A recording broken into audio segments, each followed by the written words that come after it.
People say rock is dead. Why do you think people are saying that? All I know is that I live in a rock music environment predominantly, and it doesn't seem that dead to me. People are coming to the concerts. They're traveling long distance, hundreds of miles to see a band. So how can it be dead? Maybe it's not as new as it was in 1969 at the time of Woodstock or whatever, in the early 60s or in the early 70s, or at the time of the Beatles. Of course, that was more exciting because it was the first time these sounds were there. Now it's in some cases more of the same, people doing the same again and again, or a case of refinement. So rock gets a little bit more smooth around the edges, And this is like what in my terminology, it's following the law of the octaves. This is just how things work. In the beginning of the octave, when a journey starts, when something gets discovered, it's red hot, it's red, it's orange, it's all that, but it's also wild and dangerous. Rock used to be like that. In the days of, even with the Beatles, who were like forerunners for all this, then Cream, Hendrix came, Led Zeppelin, rock was dangerous. And I remember what it sounded like.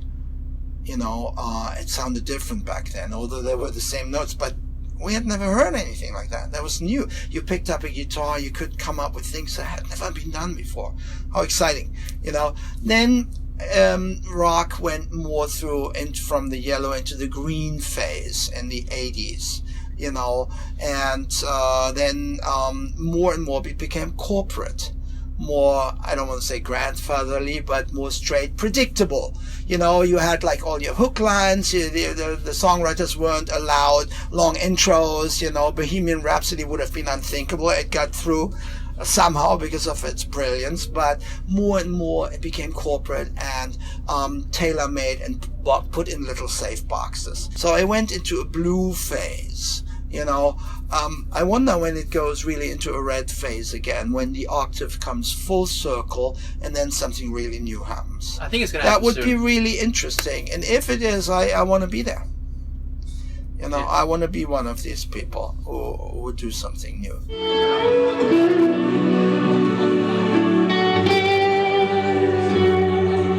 When you're writing as a musician, does your cultural heritage ever influence your artistic output? Yes. My cultural heritage, yes, I do come from Germany, but most of the time I've lived in England in my life. So I feel in some ways like a hybrid. I feel some ways more English than German, although I have a good deal of German in me. And I have German thinking patterns that I grew up with. English thinking patterns are completely different, and as I'm sure Armenian thinking patterns are different. It's not just the thinking patterns, it's the emotional patterns. Everything is like a filter that you run through.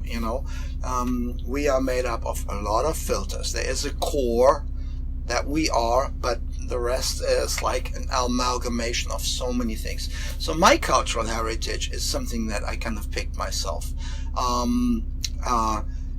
It so happens that a lot of the great composers were German. I don't quite know why that is. Yes, there was Beethoven, Mozart and Wagner and Bach and Mendelssohn and all the ones that I love. So in that way, yeah, my own culture, But I can just as much relate to Asian Indian folk music with the rocks. I love that. Chinese music is beautiful, Italian folk songs, whatever. Spanish flamenco, I can relate to it all. In that sense, I feel myself very cosmopolitan and always have. Yeah, I feel the same way. Yeah. So I'm sure the Armenian tree has grown through this centuries or thousands of years, and it's got its own brand of, mental and psychic genetics all combined into one. And that's of course the same with the German, English, and I do find that fascinating. We are made up of a lot of filters. There is a core that we are, but the rest is like an amalgamation of so many things. So each culture is like a tree that has brought different blossoms, and different fruit.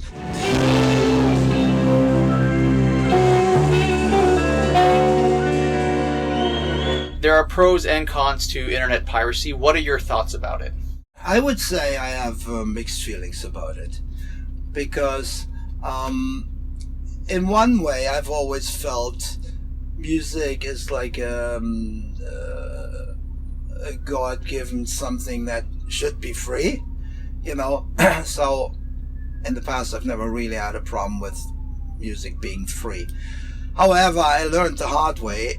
If you don't make money, you cannot make albums. You cannot tour, and you don't have much of a life to speak of in many respects. Basically, you cannot fulfill your dreams, and my dreams tend to be quite expensive. One thing that I've also began to understand in my old age, that if everything is for free, we people tend to take it very much for granted, and it becomes more like something that has no value.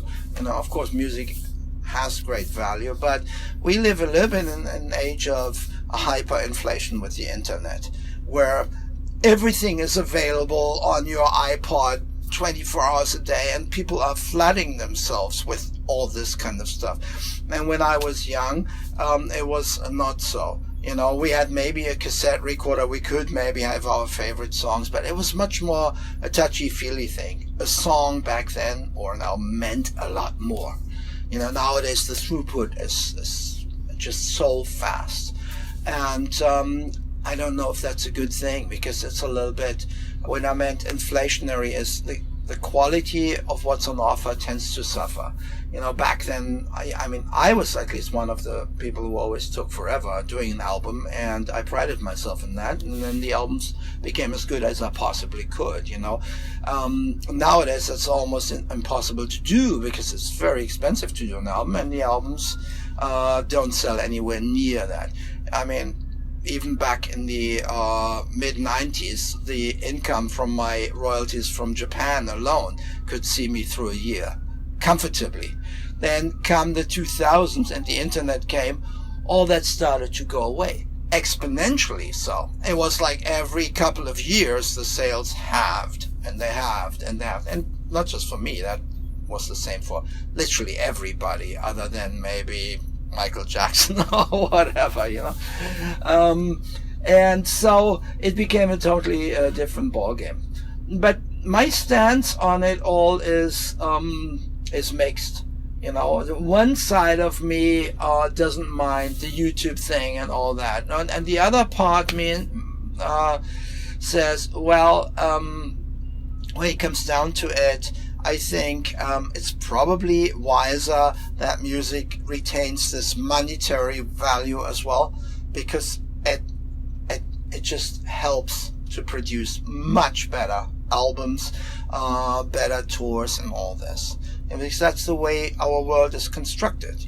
We don't live in the spiritual world. I wish we would. We live in a material world, which is run on money. And these two things are intertwined. The money makes it possible to produce these goods like music, So it's a very complex question. I tend to think the entire social media revolution, well, it's kind of a revolution, is partially beneficial to people, but also vastly destructive on another, particularly young people. I see it a lot. A lot of young people get so disconnected from themselves. It's very hard to find yourself when there's that much noise around with the social media clamoring for attention, and they're so good at it. They're geared to hook the kids into their network. Facebook is great at it. Snapchat, perfect. Instagram, I only know these things because of my daughter, because I was never really interested. But of course, nowadays the world is run this way, and you cannot turn that clock back. But the real danger it's not just a danger, it's happening, is that quite a few kids end up being suicidal because they lose the capacity to really interact with people on a one-to-one level. They have all these friends on Facebook, and of course most of them are not real friends. It's just a make-believe or very, very superficial kind of thing. I'm not saying that it's not possible to become friends on Facebook or so. And Facebook has some very strong points when it comes to family, integration, and communication. Absolutely. I am for that, But some people will display their entire life on Facebook, from what kind of pizza they eat to what kind of shampoo they buy and so. And for some people, that is cool. But this is not for me. What do you think about that? Like, specifically the mystery part of music. Is it disappearing? Yes. Of course, if you mean the mystery of the artist as such, some artists have very pronounced feelings about that. I'm a very private person, and with me, you will hardly ever see anything really private on Facebook, because private is private for me. That's for my friends and myself and my family. And I choose who's in my circle of inner friends, although I do have a very open mind towards strangers. But there are lines, and these lines are kind of important to keep us in a sane state of mind, So if it comes down to it, I would say I love the internet in many respects. I totally welcome it. It's completely changed our lives. Our lives will never be what they were in the 90s.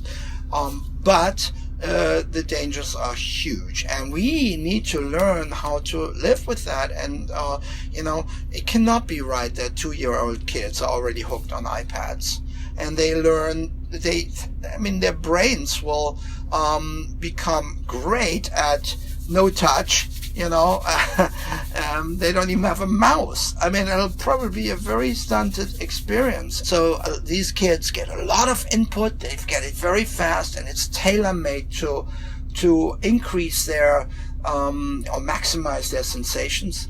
But the real value and the depth is questionable. In the beginning, there were people like Steve Jobs. And Steve Jobs was a marketing genius, and he revolutionized the world with his, after Apple, which was also a revolutionary product, but he was a child that had a foot in both camps. He was the visionary kind of one person, but he was also extremely selfish and ruthless businessman. And so he didn't let his kids have the iPad, as far as I know, because it is a drug. For kids particularly, and for a lot of adults too. So if you have like a cell phone and these things, you need to learn how to handle that. Otherwise, it controls you. And I love my cell phones. I use them all the time. I do a lot of things with them, from navigation to whatever. They're my personal assistant because I know how to get the best out of it. But I don't let that thing control me.